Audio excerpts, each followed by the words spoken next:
दोस्तों नमस्कार, आपका स्वागत है अपने यूट्यूब चैनल पर। कल हम लोगों ने पढ़ा था NCERT history class 7th chapter first को, जिसका टॉपिक था हजार वर्षों के दौरान हुए परिवर्तन की पड़ताल। दोस्तों आज हम लोग उसी चैप्टर को फटाफट रिवाइज करेंगे और शॉर्ट नोट्स कैसे बनाने इस पर भी ध्यान देंगे। दोस्तों यह class state PCS UPSC examination, TST, PST, super TET, CTET, Kendriya Vidyalaya, Navodaya Vidyalaya, SSC, CGL, D triple SV, RO and ARO, even ऐसे सारे एग्जामिनेशन के लिए इंपॉर्टेंट है जिसमें यह टॉपिक आता है। दोस्तों क्लास स्टार्ट करने से पहले 4 लाइनें आप लोगों के लिए, तो ध्यान से सुने दोस्तों। क्या है 4 लाइनें? एक सपने के टूटकर चकनाचूर हो जाने के बाद दूसरा सपना देखने के हौसले को ही जिंदगी कहते हैं। एक सपने के टूटकर चकनाचूर हो जाने के बाद दूसरा सपना देखने के हौसले को जिंदगी कहते हैं। दोस्तों तो अब हम लोग बढ़ते हैं, देखते हैं क्या क्या हम लोगों को पढ़ना है। तो इनसे इसके अंतर्गत हम लोगों को पढ़ना है मानचित्र कि सबसे पहले दोस्तों विश्व का मानचित्र किसने बनाया था, इसके बारे में फोकस करना है डियर स्टूडेंट्स। फिर अन्य टॉपिक है इसी में कि दूसरा मानचित्र कब आया था और कितने वर्षों बाद आया था। तीसरा शब्दावली या शब्दवली, बहुत सारे ऐसे शब्द हैं जिनका हजारों साल पहले कुछ और अर्थ होता था और आज उसका कुछ और अर्थ दोस्तों होता है। तो ये विभिन्न प्रकार के परिवर्तन हुए हैं। कुछ इन शब्दों के बारे में भी हम लोग दोस्तों जानकारी प्राप्त करेंगे। तो आइए दोस्तों देखते हैं स्रोत, क्या क्या स्रोत मिले हैं, ऐतिहासिक स्रोत। नए सामाजिक और राजनीतिक समूह के बारे में भी पढ़ेंगे डियर स्टूडेंट्स। राजपूत क्षेत्र और साम्राज्य, पुराने और नए धर्म, हिंदू धर्म, संरक्षक इत्यादि चीजों के बारे में हम लोग अच्छे से जानकारी प्राप्त करेंगे। तो आइए दोस्तों अब स्टार्ट करते हैं हजार वर्षों के दौरान हुए परिवर्तनों की पड़ताल। हम लोगों ने पढ़ा था कि विभिन्न प्रकार के स्रोत मिले हैं, उनसे हमें जानकारियां प्राप्त हुई हैं।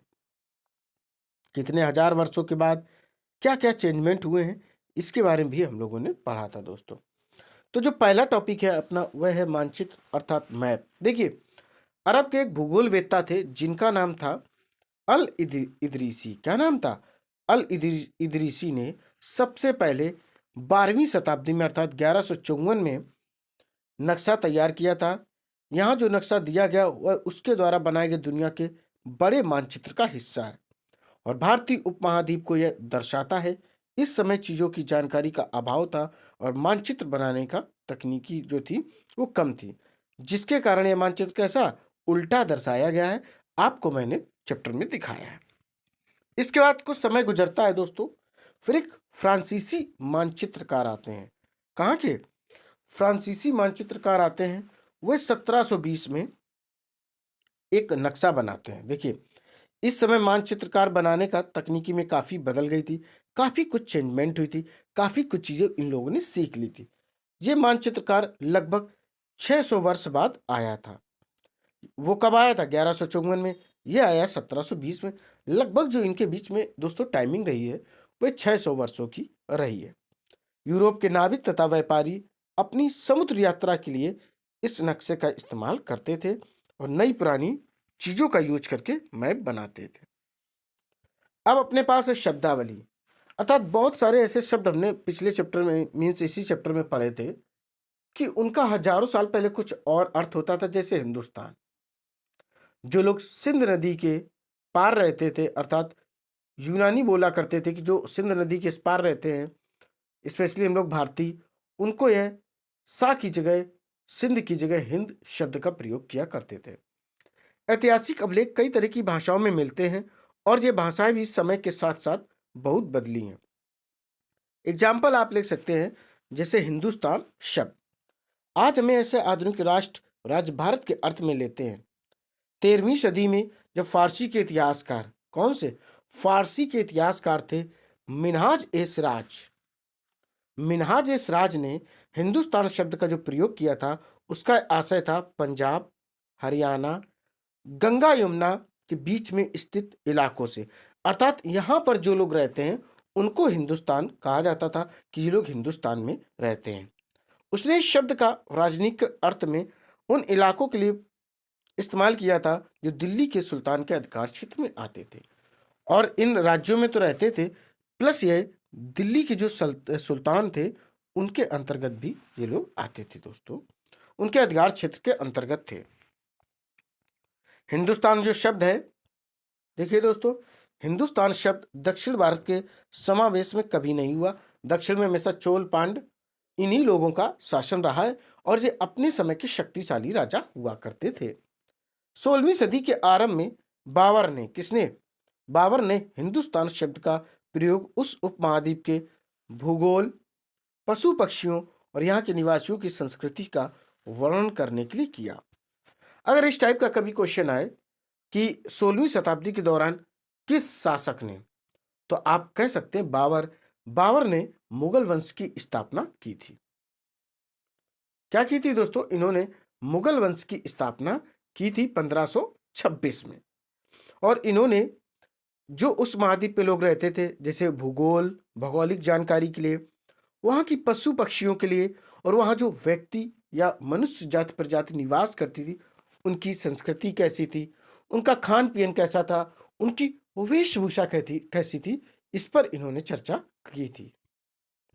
और दोस्तों देखिए क्या था, वहां हिंदुस्तान शब्द से वे राजनीतिक और राष्ट्रीय अर्थ नहीं जुड़े थे जो हम आज जोड़ते हैं। मानो किसी गांव में आने वाला कोई भी अनजान व्यक्ति जो उस समाज या संस्कृति का अंग ना हो, विदेशी कहलाता है। तो देखिए, आज विदेशी क्या होता है? जो भारत का निवासी ना हो वह विदेशी है। जो अदर कंट्री से आए, चाहे अमेरिका से आए, स्पेन से आए, ब्रिटिश से आए, अफ्रीका से आए, चीन से आए, रूस से आए, नेपाल से आए, पाकिस्तान से आए, अफगानिस्तान से आए, म्यांमार से आए, बैंकॉक से आए, या कहीं से दोस्तों आए, सिर्फ वह इंडिया का ना हो तो उसे हम लोग विदेशी कहते हैं। बट उस समय क्या होता था कि कोई गांव है, समुदाय वहां रहता है, अगर कोई बाहर का व्यक्ति आता है, उसकी संस्कृति वहां के रहने वाले गांव वाले व्यक्तियों से नहीं मिलती है, तो उसे लोग विदेशी कहते थे या परदेशी शब्द भी प्रयोग किया करते थे। अब देखेंगे स्रोत, अर्थात दोस्तों विभिन्न प्रकार के स्रोत भी मिले हैं जिससे कुछ जानकारी मिली है। इतिहासकार किस युग का अध्ययन करते हैं और उनकी खोज की प्रकृति क्या है, इसे देखते हुए वे अलग अलग तरह के स्रोतों का सहारा लेते हैं। और जो जो पुस्तक है, मैं मोटे तौर पे कहाँ कितने समय के बीच में जानकारी दे रही, 700 से लेकर 1750 टाइमिंग है, 700 ईस्वी से लेकर 1750 ईस्वी तक, अर्थात 1000 वर्षों के बीच में इन्होंने इस पे चर्चा की है। इतिहासकार इस काल के बारे में सूचना इकट्ठी करने के लिए अभी भी सिक्कों, शिलालेखों, स्थापत्य होता है, भवन निर्माण कला, उस समय लोग कैसे भवन बनाते थे, किस तरीके की कलाकृतियां यूज करते थे, या कैसी नक्काशी वगैरह प्रयोग करते थे।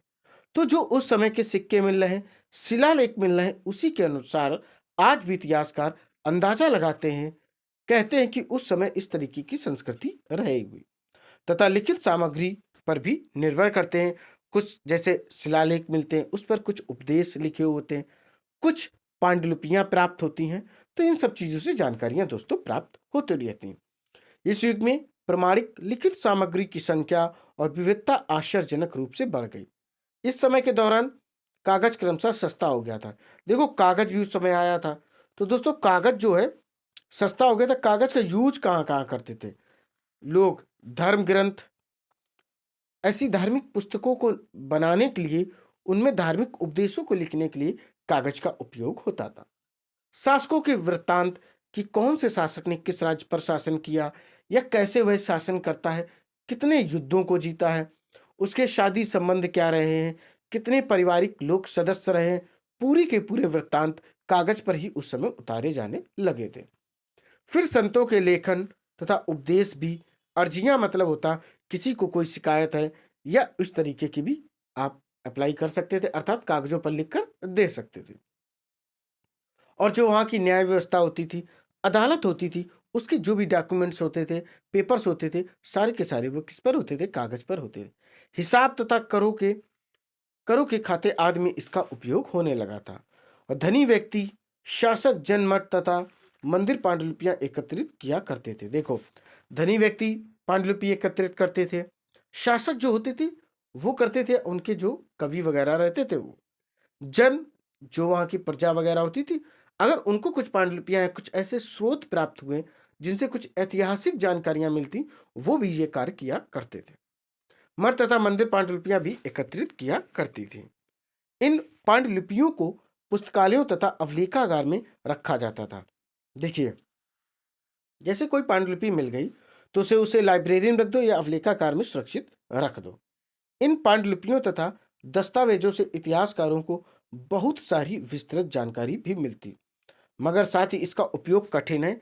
कठिन इसलिए है क्योंकि उस समय की जो भाषा थी वो काफी कैसी होती थी, कठिन होती थी।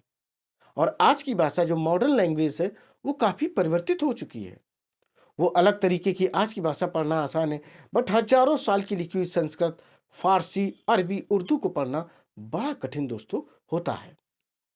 देखिए दोस्तों, नए सामाजिक और राजनीतिक समूह के बारे में हमें देखना है। इसमें 700 ईस्वी से लेकर 1750 ईस्वी के बीच हजार वर्षों का इतिहासकारों के आगे भारी चुनौती रखता है। मुख्य रूप से इसलिए कि इस पूरे काल में बड़े पैमाने पर और अनेक तरह के परिवर्तन हुए। इस काल में अलग अलग समय पर और नई प्रौद्योगिकी अर्थात नई टेक्नोलॉजी के विभिन्न प्रकार की चीजें मिलती हैं। जैसे सिंचाई में राहत, आज सिंचाई कैसे आप लोग करते हैं, समरसेबल लगवाया या खेतों में ट्यूबवेल लगाया, नहर नदी से करते हैं।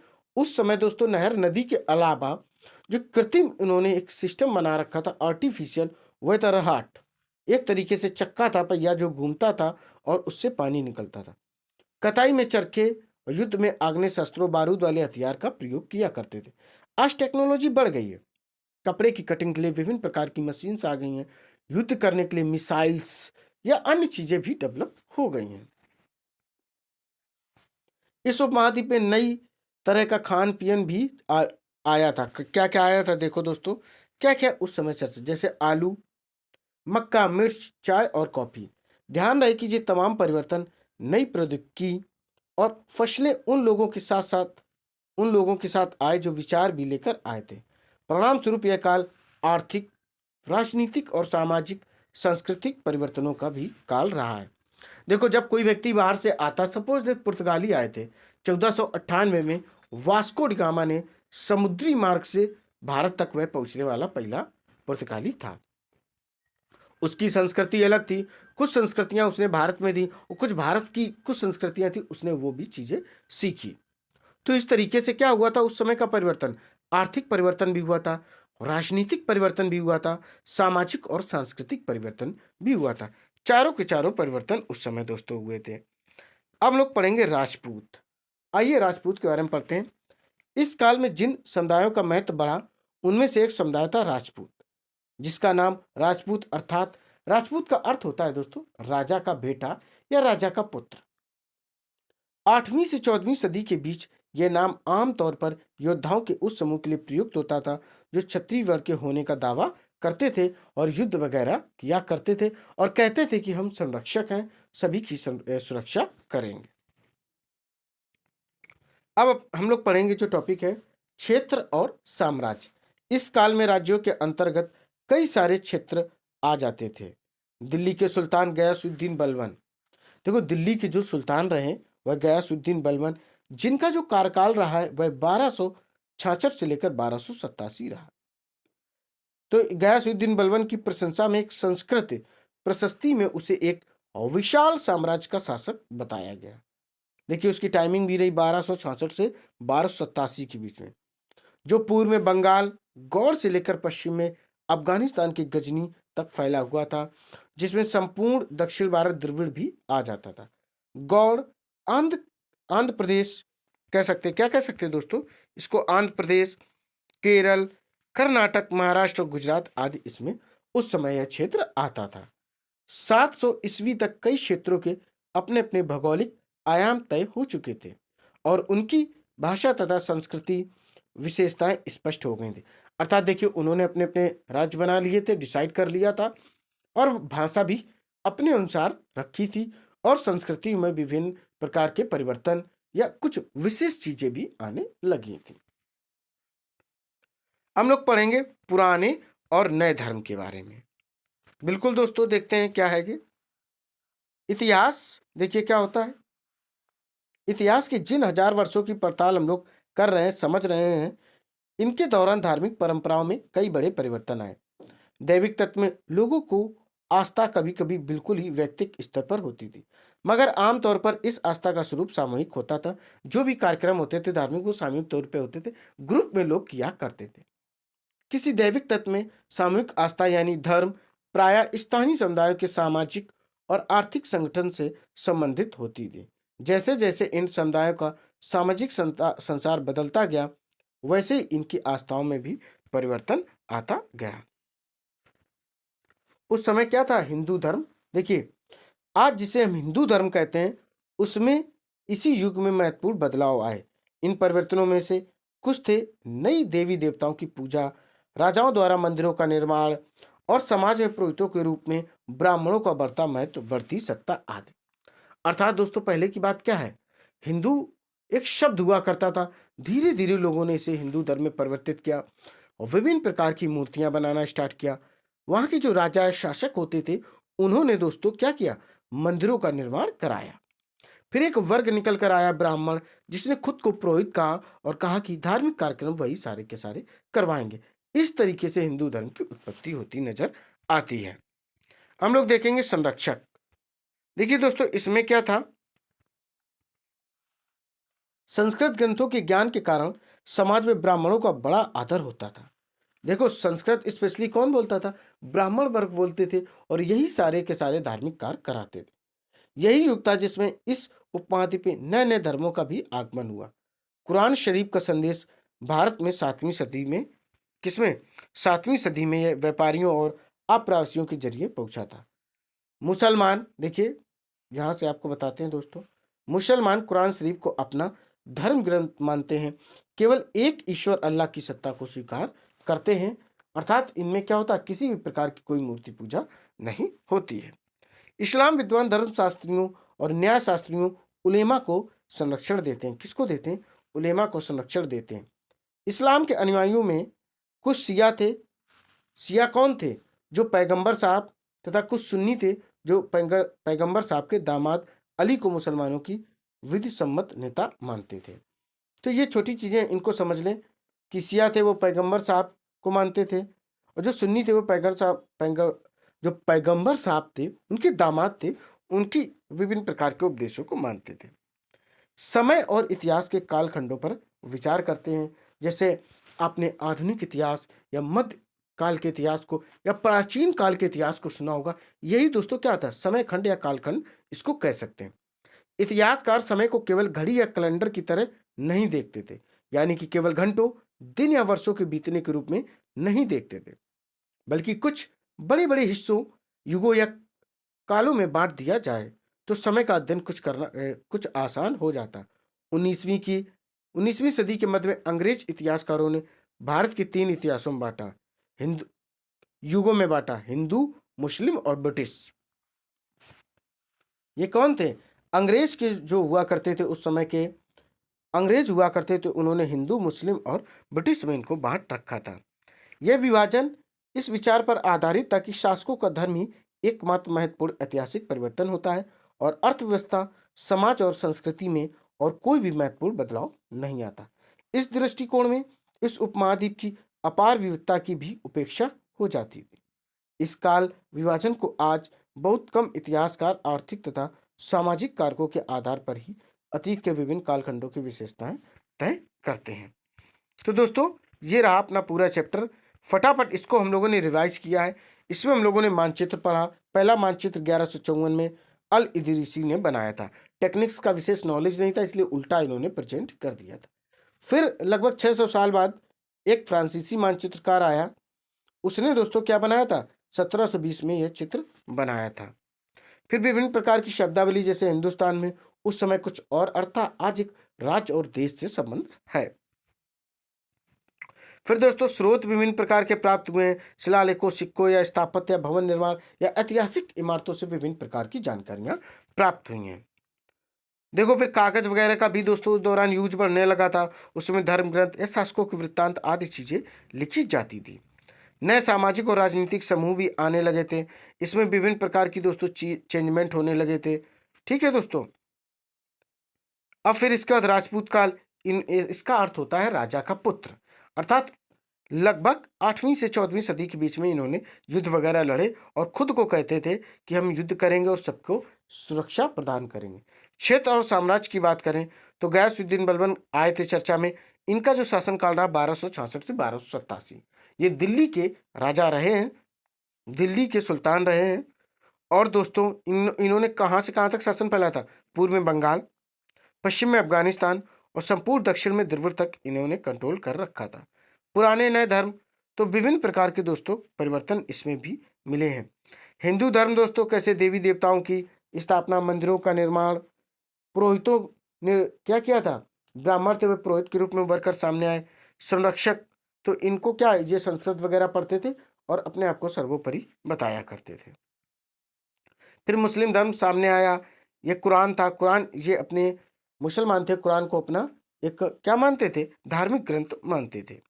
समय और इतिहासकार के कालखंडों, इसमें हिंदू, मुस्लिम और ब्रिटिश को डिवाइड किया था अंग्रेजों ने। तो इतनी चीजें दोस्तों हम लोगों ने पढ़ ली। उम्मीद है कि आपको यह चैप्टर पसंद आया होगा। फटाफट इसे लाइक करें, शेयर करें और मेरे चैनल को सब्सक्राइब करें। दोस्तों जय हिंद, जय भारत।